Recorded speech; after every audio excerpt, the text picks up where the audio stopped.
They're out, the annual listing of best places to work in the federal government.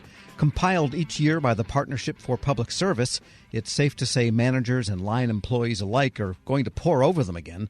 Joining me with his take on the importance of the rankings and how agencies can improve them, the partnership's CEO, Max Stier. And Max, everyone makes much of the fact that, NASA is always at the top for large agencies. But what do you think the learning is that keeps that agency or any agency in that position for so long? Well, it's a wonderful question. And if people had slightly longer memories, they would recognize that NASA has been at the top for 12 years, but not forever. And before they were at the top, it was the Nuclear Regulatory Commission. And the then new leader of NASA, Charlie Bolden, came in and said, why is NRC number one and not us? And he went out and he hired their chief human capital officer who helped them come to number one. So the answer is NASA's number one because they've had leaders who actually care and prioritize creating a culture of support for their employees. And they recognize the expertise that exists in the HR profession that helps them get there. I will say that the gap between NASA and number two, I think, is the smallest it's been, at least in a very long time. So HHS is on NASA's tail, and I will say that if NASA's not careful and increasing its work, they will be overtaken. Yes, because NASA's score did go down a hair, and so they got to reverse that. It did. And here's the thing, like across the board, the averages went up. And so to stay even where you are, you have to keep getting better. Right. And this raises the question, Charlie Bolden was the administrator quite a few administrators ago, and yet this high score persists for NASA, which means that maybe the ball can get rolling by senior leadership and the political appointees, but something has to be built into an agency to sustain it. Yes. I think the answer to that is if you get the flywheel moving in the right direction, there is momentum. And there are cultural norms at NASA that are just quite healthy. It is not an organization that has very many political appointees at all.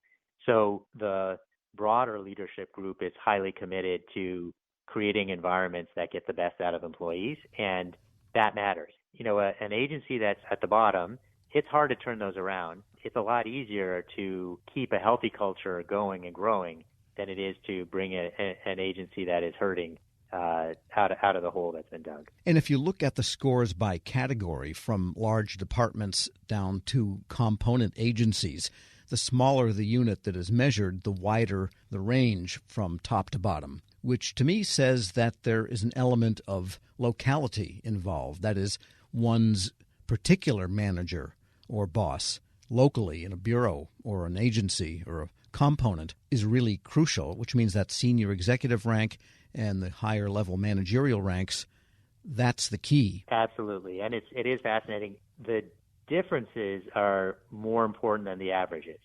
And as you know, in the large agencies, you're talking about averages across, huge populations. What is fascinating is in any given agency, even ones at the bottom, you're going to see pretty significant differences between top and bottom within that component of government.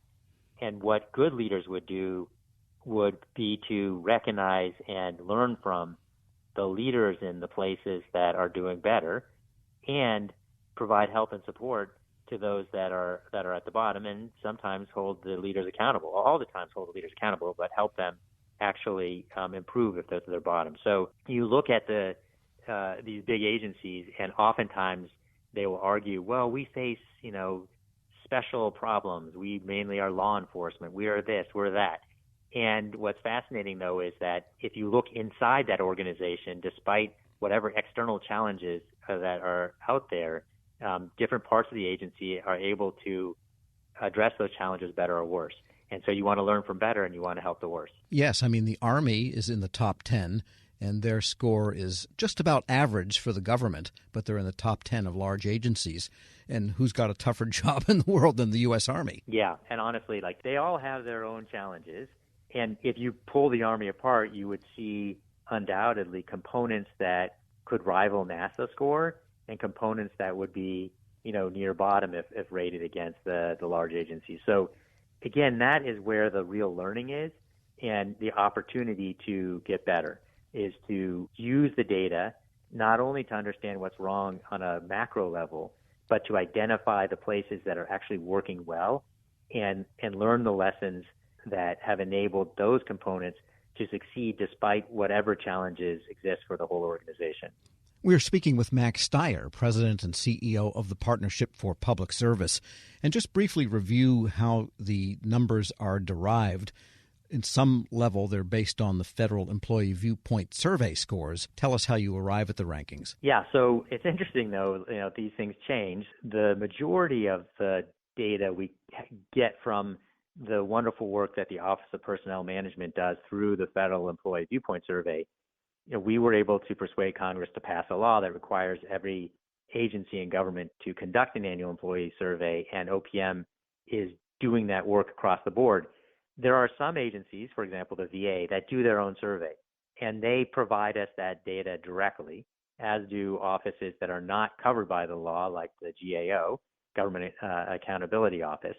And we have, in this instance, over a million federal employees that are counted in our ranking to create the overall ranking. So it's a pretty extraordinarily rich data set representing over 500 agencies and subcomponents.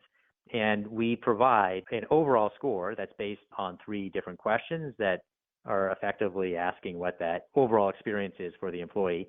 And then we look at what we call, workplace categories. So things like the mission or the leadership of the organization. So you can look at different components. The survey provides a lot of really interesting information. You can look at different components of the workplace experience to determine what are the places, again, that are doing well or not so much so. And what you find are that, number one, leadership matters, as does that mission match, the sense that you're motivated by the work of your agency and you can see line of sight between what you do and the overall achievements that are the goal of the agency. And that underscores the fact that those who lead agencies with very low scores or falling scores, much as we hate to see that, they do have tools to understand the problem. Because there is so much data, so fine-grained data, you can tell which type of employee, which location employee, which group of employees might be the reason your scores are where they are. You're 100% right. And what's interesting, too, is that in the private sector, where the goals are to achieve better financial return, they use this exact same kind of information to achieve better financial return. Any knowledge-based organization, any people-based organization should understand that employee morale is the most important ingredient for improved performance. So this is not about happy employees. This is about better performing organizations and better mission achievement. There's lots of interesting, good research in the private sector and increasing research in the public sector that demonstrates this. All right. So what happens next now that they are announced? There's going to be a breakfast, celebrating them. What happens, do you think? What should happen? What should the government do with all this? Yes, that's an excellent question. And number one, we call it best places for a reason. We believe that you actually achieve improved performance faster by focusing on the good than focusing on the bad. There's a tendency in the government space for everyone to look for what's broken rather than what's there that can fix what's broken. So as you noted, we will celebrate the top performers and the large, medium, small agencies, as well as the subcomponents. And in addition to those that are on the top,